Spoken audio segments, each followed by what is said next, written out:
While addressing at the United Nations General Assembly, India's External Affairs Minister Dr. S. Jaishankar literally showed the mirror to Pakistan and made it clear that each action of Pakistan will have a response from India. Now, to discuss more on this, I am joined by Dr. Arvind Gupta, former senior diplomat and director VIF from New Delhi. Sir, a very warm welcome to the broadcast, first of all. Dr. Gupta, when India's External Affairs Minister Dr. S. Jaishankar addressed the UNGA, he highlighted various issues of global concern, from conflicts in Gaza and Ukraine to climate issues to food security. To begin with, what is your take on Dr. Jaishankar's speech? Dr. Jaishankar's speech was on the theme of let no one be left behind. Yeah. This is the theme of the UN this year. And there has been the summit of the future as well, in which Prime Minister had also spoken a few days ago. So this is a time when world leaders are focused on looking, on assessing what is going on in the world today, and all are deeply worried about the situation in the world, and trying to find some solutions for the future. So most of the speech was about the state of the world and how India is making its contribution for global peace and stability and security, and what India can offer to the world. So this was the context in which the speech was made. Then, of course, he spoke about Pakistan, which you just mentioned. It was like a response to what the Pakistani Prime Minister spoke a few days ago, which was, as Jaishankar ji said, was bizarre allegations that were made in that speech. So India was left with no option but to respond and call out the Pakistani lies and slander. Do you think it's a strong answer to Pakistan that this is a new Bharat and things will go, I mean, nothing will go unpunished? Yes, I think the message was very clear that cross-border terrorism is unacceptable, and no action of Pakistan will go unresponded, and there will be consequences for Pakistan if they continue to do so. So that message was very clear. Okay. You just mentioned, in UNGA, world leaders gather and they discussed about what is going on in the world, crisis to conflicts. You also mentioned what India can offer to the world. What can you say? What can India offer to the world? See, I think one thing that has been coming out very clearly in the Prime Minister's speech as well as Dr. Jaishankar's speech is that the world does not want these wars. And India is articulating that desire of most countries that they want peace. So I think this was a good place and a forum, forum for India to articulate its long-held belief, which was expressed by Prime Minister Modi in 2022 as well, that this should not be an era of wars, and all the disputes and resolutions should be resolved by diplomacy and dialogue. Then there was also the message that one Earth, one planet, one world, one future is a commitment from India.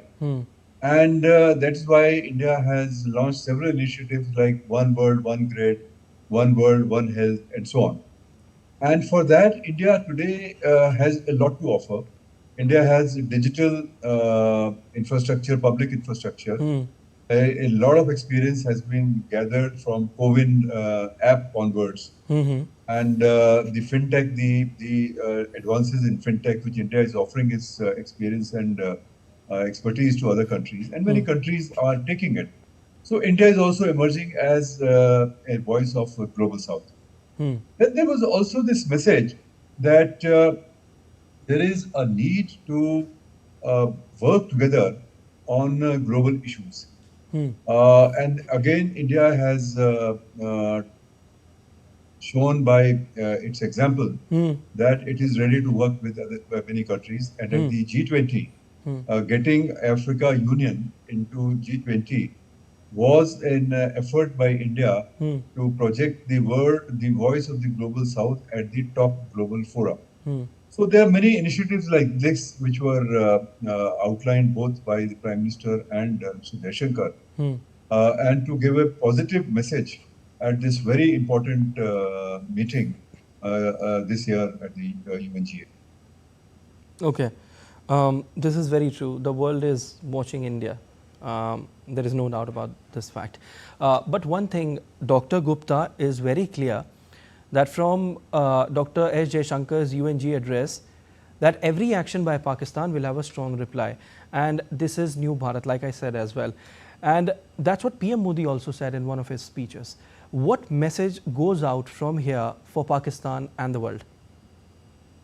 I think Pakistan knows very well that this government is not going to tolerate terrorism.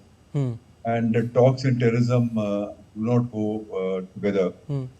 And that in the last 2 years, whether it was surgical strikes or the Balakot strikes, so India did react to those provocations.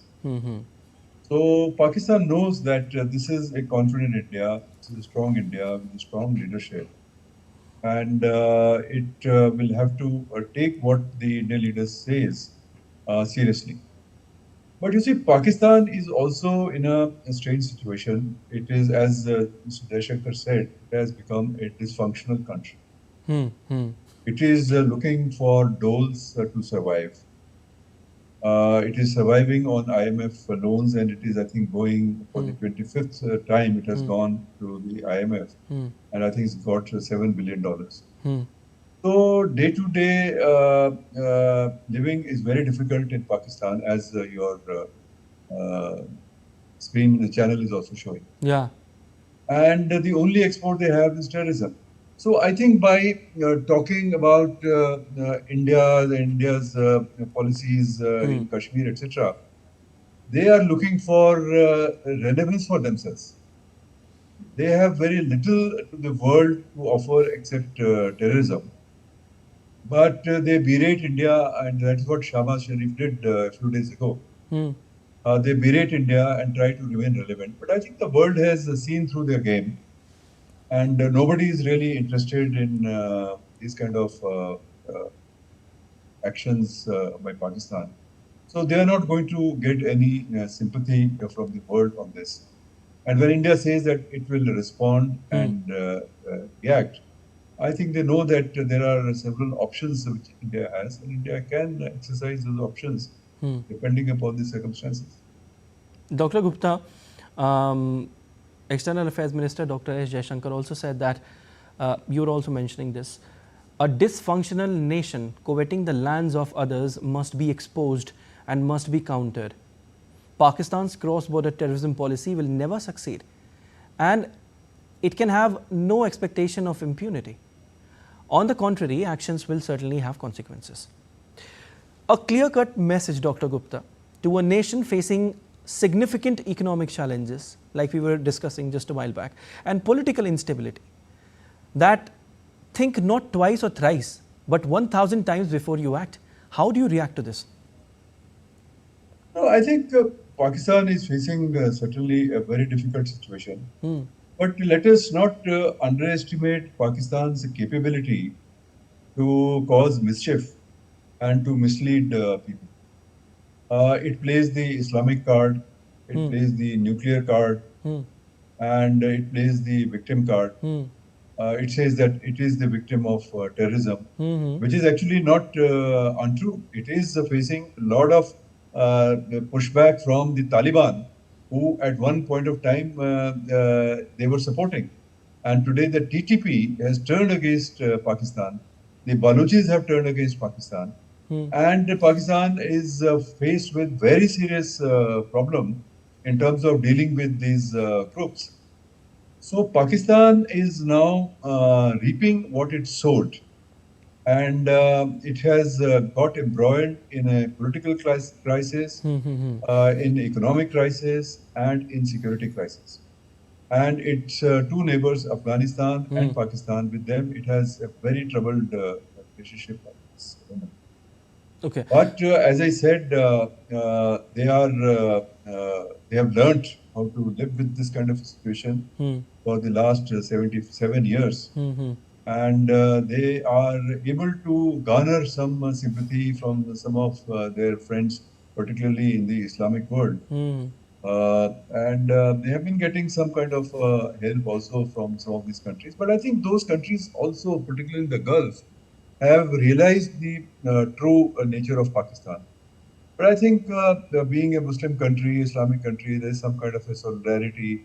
They go begging to them and they get some kind of a help also. And it is a very large country. It has about 240 million people. So, and it has a very geostrategic location. So it encaches on these assets, and that is how the rest of the world, doesn't want to see destabilize Pakistan. So some kind of a drip treatment is given to them, and they continue to survive. Definitely, sir. The world is looking at India today, definitely, and the reasons are countless. Significant economic growth, strategic geopolitical position, increasing role in global governance. How do you see India's role in resolving global issues? You see, many of these global issues are not of India's making.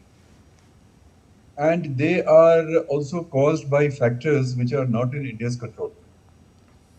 So India can voice the desire of the various countries, all the countries, that these issues should be resolved. But it is not in India's hand or control. So while India can project itself as a country which can play a role because it has engagement on all sides. But we should not overestimate any country's capability, including India, in terms of resolving these very, very complex issues. One of which is Russia-Ukraine war, which is actually a proxy war between Russia and NATO. And other is the highly destabilized situation in the Middle East or West Asia, which is really a war between Iran and its proxies with Israel. And it is likely to even escalate further. And so many countries are involved and there are historical baggages. So while India can be seen as a country which can play a role, but unless all sides agree to it, we should not overestimate our capabilities. All right, but the message is clear that each action of Pakistan will have a response from India. Thank you so much, sir, for joining in on the broadcast. Much appreciated.